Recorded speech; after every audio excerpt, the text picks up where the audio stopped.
ವೀಕ್ಷಕರೆಲ್ಲರಿಗೂ ನಮ್ಮ ವಾಹಿನಿಯ ದೈನಿಕ ರಾಶಿ ಫಲ ವಿಶೇಷ ಕಾರ್ಯಕ್ರಮಕ್ಕೆ ಸ್ವಾಗತ. ಇವತ್ತಿನ ಈ ವಿಡಿಯೋದಲ್ಲಿ ನಾವು ವರ್ಷ 2026 ರ ಮಾರ್ಚ್ ತಿಂಗಳಿನ 21 ಮತ್ತು 22ನೇ ತಾರೀಕಿನ ದಿನಗಳ ಕುಂಭ ರಾಶಿಯ ದೈನಿಕ ಫಲಗಳನ್ನು ತಿಳಿದುಕೊಳ್ಳಲಿದ್ದು, ಇಲ್ಲಿ ಈ ದಿನಗಳು ಕುಂಭ ರಾಶಿಯ ಜಾತಕದವರ ಪಾಲಿಗೆ ಹೇಗೆ ಸಾಬೀತಾಗಲಿವೆ ಅನ್ನೋದೆಲ್ಲವನ್ನ ಇಲ್ಲಿ ವಿಸ್ತಾರ ರೂಪದಲ್ಲಿ ತಿಳಿದುಕೊಳ್ಳೋಣ.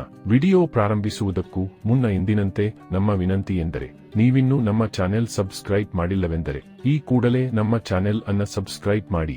ಜೊತೆಗೆ ನಮ್ಮೆಲ್ಲ ವಿಡಿಯೋಗಳ ನಿರಂತರ ಅಪ್ಡೇಟ್ಸ್ಗಳಿಗಾಗಿ ತಪ್ಪದೇ ಪಕ್ಕದ ಬೆಲ್ ಐಕಾನ್ ಬಟನ್ ಕೂಡ ಕ್ಲಿಕ್ ಮಾಡಿ.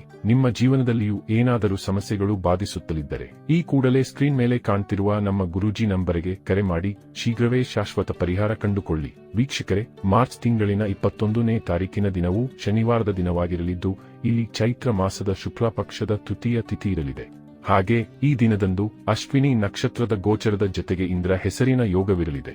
ಚಂದ್ರದೇವನು ಈ ದಿನದಂದು ಮೇಷರಾಶಿಯಲ್ಲಿ ಗೋಚರಿಸಲಿದ್ದು, ಇಲ್ಲಿ ಸೂರ್ಯದೇವನು ಮೀನರಾಶಿಯಲ್ಲಿ ವಿರಾಜಮಾನನಾಗಿರಲಿದ್ದಾನೆ. ಈ ದಿನದಂದು ಅಭಿಜಿತ ಮುಹೂರ್ತವು ಮಧ್ಯಾಹ್ನದ 12:04 ಹಿಡಿದು ಮಧ್ಯಾಹ್ನದ 12:53 ಇರಲಿದೆ. ಇನ್ನು ಮಾರ್ಚ್ ತಿಂಗಳಿನ 22ನೇ ತಾರೀಕಿನ ದಿನವು ಭಾನುವಾರದ ದಿನವಾಗಿರಲಿದ್ದು, ಇಲ್ಲಿಯೂ ಕೂಡ ಚೈತ್ರ ಮಾಸದ ಶುಕ್ಲ ಪಕ್ಷದ ಚತುರ್ಥಿಯ ತಿಥಿ ಇರಲಿದೆ.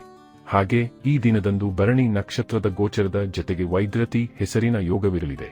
ಚಂದ್ರದೇವನು ಈ ದಿನದಂದು ಕೂಡ ಮೇಷರಾಶಿಯಲ್ಲಿಯೇ ಗೋಚರಿಸಲಿದ್ದು, ಇಲ್ಲಿ ಸೂರ್ಯದೇವನು ಸಹ ಮೀನರಾಶಿಯಲ್ಲಿಯೇ ವಿರಾಜಮಾನನಾಗಿರಲಿದ್ದಾನೆ. ಈ ದಿನದಂದು ಅಭಿಜಿತ ಮುಹೂರ್ತವು ಮಧ್ಯಾಹ್ನದ 12:04 ಹಿಡಿದು ಮಧ್ಯಾಹ್ನದ 12:53 ಇರಲಿದೆ. ವೀಕ್ಷಕರೇ, ಇದು ಈ 2 ದಿನಗಳ ಗ್ರಹ, ನಕ್ಷತ್ರ ಮತ್ತು ಯೋಗಗಳ ಕುರಿತಾಗಿರುವ ಮಾಹಿತಿಯಾಗಿದ್ದು, ಈ ಮಾಹಿತಿಯನ್ನೇ ಆಧರಿಸಿ ಈಗ ಈ ದಿನಗಳ ಕುಂಭ ರಾಶಿಯ ಫಲಗಳನ್ನು ನೋಡೋಣ.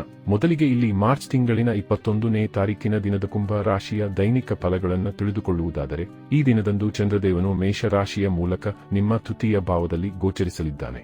ಹೀಗಾಗಿ ನಿಮಗೆ ಈ ದಿನದಂದು ವಿಶೇಷ ಫಲಗಳು ಖಂಡಿತ ಲಭಿಸಲಿವೆ. ವಿಶೇಷವಾಗಿ ಇಲ್ಲಿ ನಿಮಗೆ ಭಾಗ್ಯದ ಭರಪೂರ ಸಹಕಾರವೂ ಕೂಡ ಲಭಿಸಲಿದೆ. ಜೊತೆಗೆ ಇಲ್ಲಿ ನಿಮಗೆ ಸಣ್ಣ ಸಣ್ಣ ಯಾತ್ರೆಗಳ ಯೋಗಗಳು ಕೂಡ ಲಭಿಸಲಿದ್ದು, ಈ ಯಾತ್ರೆಗಳು ನಿಮ್ಮ ವ್ಯಾಪಾರಕ್ಕೆ ಸಂಬಂಧಿಸಿದ್ದವಾಗಿದ್ದರೆ ಖಂಡಿತ ಇಲ್ಲಿ ಲಾಭದ ಪ್ರಾಪ್ತಿಯೂ ಉಂಟಾಗಲಿದೆ. ಈ ವಿಶೇಷ ಸಮಯದಲ್ಲಿ ನಿಮ್ಮ ಬಹುತೇಕ ಸರ್ಕಾರಿ ಕಾರ್ಯಗಳು ನಿರ್ವಿಘ್ನವಾಗಿ ನಡೆದುಕೊಂಡು ಹೋಗಲಿವೆ.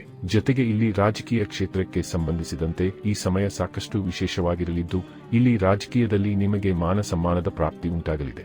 ಜೊತೆಗೆ ಸರ್ಕಾರಿ ಕ್ಷೇತ್ರದಲ್ಲಿರುವ ಜಾತಕದವರಿಗೆ ಇಲ್ಲಿ ಉಚ್ಚ ಅಧಿಕಾರಿಗಳೊಂದಿಗೆ ಉತ್ತಮ ಬಾಂಧವ್ಯ ಹೊಂದಲು ಕೂಡ ಸಾಧ್ಯವಾಗಲಿದ್ದು, ಇಲ್ಲಿ ನಿಮಗೆ ಅವಶ್ಯಕತೆ ಇರುವ ಕಡೆಗೆ ಸಲಹೆ ನೀಡಲು ಉತ್ತಮ ಸಲಹೆಗಾರರು ಕೂಡ ಪ್ರಾಪ್ತಿಯಾಗಲಿದ್ದಾರೆ.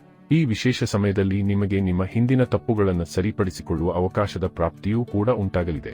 ಹೀಗಾಗಿ ಇಲ್ಲಿ ನಿಮಗೆ ಬಹುತೇಕ ಶುಭ ಪರಿಣಾಮಗಳೇ ಲಭಿಸಲಿವೆ.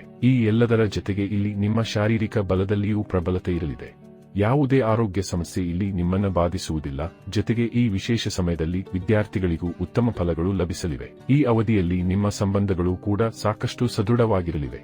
ಜೊತೆಗೆ ಇಲ್ಲಿ ನಿಮ್ಮ ಲವ್ ರಿಲೇಶನ್ಶಿಪ್ ಮತ್ತು ದಾಂಪತ್ಯ ಜೀವನದಲ್ಲಿಯೂ ಸುಖದ ರೀತಿಯ ಫಲಗಳು ಲಭಿಸಲಿದ್ದು, ಇಲ್ಲಿಯೂ ನಿಮಗೆ ಮಧುರತೆಯ ಅನುಭೂತಿ ಉಂಟಾಗಲಿದೆ. ಇನ್ನು ಇದರ ನಂತರದಲ್ಲಿ ಮಾರ್ಚ್ ತಿಂಗಳಿನ 22ನೇ ತಾರೀಕಿನ ದಿನದ ಕುಂಭ ರಾಶಿಯ ದೈನಿಕ ಫಲಗಳ ಕುರಿತಾಗಿ ತಿಳಿದುಕೊಳ್ಳುವುದಾದರೆ, ಈ ದಿನದಂದು ಕೂಡ ಚಂದ್ರದೇವನು ಮೇಷರಾಶಿಯ ಮೂಲಕ ನಿಮ್ಮ ತೃತೀಯ ಭಾವದಲ್ಲಿ ಗೋಚರಿಸಲಿದ್ದಾನೆ. ಹೀಗಾಗಿ ಈ ದಿನವೂ ಕೂಡ ನಿಮ್ಮ ಪಾಲಿಗೆ ಅತ್ಯಂತ ಮಹತ್ವಪೂರ್ಣವಾಗಿ ಸಾಬೀತಾಗಲಿದೆ. ಈ ವಿಶೇಷ ದಿನದಂದು ನಿಮಗೆ ಸಣ್ಣ ಸಣ್ಣ ಯಾತ್ರೆಗಳ ಯೋಗಗಳು ಲಭಿಸಲಿವೆ. ಇಲ್ಲಿ ಯಾತ್ರೆಗಳಿಗೆ ಸಂಬಂಧಿತ ಬಹುತೇಕ ನಿಮ್ಮ ಕಾರ್ಯಗಳು ಸುಗಮವಾಗಿ ಸಂಪನ್ನವಾಗಲಿವೆ. ವಿಶೇಷವಾಗಿ ಇಲ್ಲಿ ನಿಮಗೆ ಭಾಗ್ಯದ ಭರಪೂರ ಸಹಕಾರ ಲಭಿಸಲಿದ್ದು, ಹೀಗಾಗಿ ಇಲ್ಲಿ ನಿಮ್ಮ ಭಾಗ್ಯವು ಹೊಸ ಹೊಳಪೊಂದನ್ನು ಹೊಂದಿರಲಿದೆ. ಈ ದಿನದಂದು ನೀವು ಕೈಗೊಳ್ಳುವ ಒಂದು ಪ್ರಮುಖ ನಿರ್ಧಾರ ನಿಮ್ಮ ಭಾಗ್ಯವೃದ್ಧಿಯ ಕಾರಕವಾಗಿ ಸಾಬೀತಾಗಲಿದೆ. ಈ ಮೂಲಕ ನಿಮ್ಮ ಭವಿಷ್ಯವನ್ನ ನೀವು ಭದ್ರಪಡಿಸಿಕೊಳ್ಳಬಹುದಾಗಿದೆ. ಈ ವಿಶೇಷ ಸಮಯವು ನಿಮ್ಮ ಕಿರಿಯ ಸಹೋದರ ಸಹೋದರಿಯ ಪ್ರಗತಿಯದ್ದಾಗಿರಲಿದೆ. ಇಲ್ಲಿ ನಿಮ್ಮ ಕಿರಿಯ ಸಹೋದರ ಸಹೋದರಿಯರ ಬಹುತೇಕ ಕೆಲಸ ಕಾರ್ಯಗಳು ಕೂಡ ಯಶಸ್ಸು ಪಡೆದುಕೊಳ್ಳಲಿವೆ. ಹೀಗಾಗಿ ಇಲ್ಲಿ ನಿಮ್ಮ ಸಂತಸದಲ್ಲಿಯೂ ವೃದ್ಧಿ ಕಂಡು ಬರಲಿದೆ. ಇನ್ನು ಈ ಸಮಯದಲ್ಲಿ ನಿಮಗೆ ಧರ್ಮ ಕರ್ಮಗಳ ಕುರಿತಾಗಿಯೂ ವಿಶೇಷ ಆಸಕ್ತಿ ಉಂಟಾಗಲಿದೆ. ದಾನ ಪುಣ್ಯದಲ್ಲಿ ನಿಮಗೆ ವಿಶ್ವಾಸ ಮೂಡಲಿದೆ. ಜೊತೆಗೆ ಈ ದಿನಗಳಂದು ನೀವು ಭಯಮುಕ್ತರಾಗಿ ಹೂಡಿಕೆ ಅಥವಾ ಪರಿವರ್ತನೆಯನ್ನು ಸಹ ನೀವು ಮಾಡಲು ಸಾಧ್ಯವಾಗಲಿದೆ. ಇಲ್ಲಿ ನಿಮ್ಮ ವ್ಯಾಪಾರ ಕ್ಷೇತ್ರದಲ್ಲಿಯೂ ಬಿಗಿ ಹಿಡಿತವಿರಲಿದೆ. ವಿಶೇಷವಾಗಿ ಇಲ್ಲಿ ನೀವು ನಿಮ್ಮ ಗ್ರಾಹಕರನ್ನ ನಿಮ್ಮತ್ತ ಸೆಳೆದುಕೊಳ್ಳಬಲ್ಲವರಾಗಿ ಕಂಡು ಬರಲಿದ್ದೀರಿ. ಇಲ್ಲಿ ನೀವು ನಿಮ್ಮ ಆಲಸ್ಯತವನ್ನು ಸಹ ತ್ಯಾಗ ಮಾಡಲಿದ್ದೀರಿ. ಇಲ್ಲಿ ನಿಮ್ಮಲ್ಲಿ ವಿಚಾರ ವಿಮರ್ಶೆ ಮಾಡುವ ಕ್ಷಮತೆಯೂ ಕೂಡ ಸದೃಢವಾಗಿರಲಿದೆ. ಇಲ್ಲಿ ಸಮಯ ಖಂಡಿತ ನಿಮ್ಮ ಪರಿವಾರ ವೃದ್ಧಿಯ ಕಾರಕವಾಗಿ ಸಾಬೀತಾಗಲಿದೆ. ಜತೆಗೆ ಇಲ್ಲಿ ವಿದ್ಯಾಗ್ರಹಣ ಸಂಬಂಧಿ ವಿದ್ಯಾರ್ಥಿಗಳಿಗೂ ಪ್ರೇರಣೆ ದೊರೆಯಬಹುದಾಗಿದೆ. ಒಟ್ಟಾರೆಯಾಗಿ ಇಲ್ಲಿ ಈ 2 ದಿನಗಳು ನಿಮ್ಮ ಪಾಲಿಗೆ ಲಾಭದಾಯಕವಾಗಿ ಸಾಬೀತಾಗಲಿದ್ದು ತಪ್ಪದೇ ಈ ಸಮಯದ ಸದುಪಯೋಗ ಪಡೆದುಕೊಂಡು ಮುನ್ನಡೆಯಬೇಕು. ವೀಕ್ಷಕರೇ, ಇದು ಈ 2 ದಿನಗಳ ಕುಂಭ ರಾಶಿಯ ದೈನಿಕ ಫಲಗಳ ಸಂಪೂರ್ಣ ಮಾಹಿತಿ. ಈ ಮಾಹಿತಿ ನಿಮಗೆ ಇಷ್ಟವಾದರೆ ವಿಡಿಯೋವನ್ನು ಲೈಕ್ ಮತ್ತು ಶೇರ್ ಮಾಡಿ. ಹಾಗೆ ಚಾನೆಲ್ ಸಬ್ಸ್ಕ್ರೈಬ್ ಮಾಡುವುದರೊಂದಿಗೆ ನಿರಂತರ ವಿಡಿಯೋ ಅಪ್ಡೇಟ್ಸ್ಗಳಿಗಾಗಿ ತಪ್ಪದೇ ಪಕ್ಕದ ಬೆಲ್ ಐಕಾನ್ ಬಟನ್ ಕೂಡ ಕ್ಲಿಕ್ ಮಾಡಿ.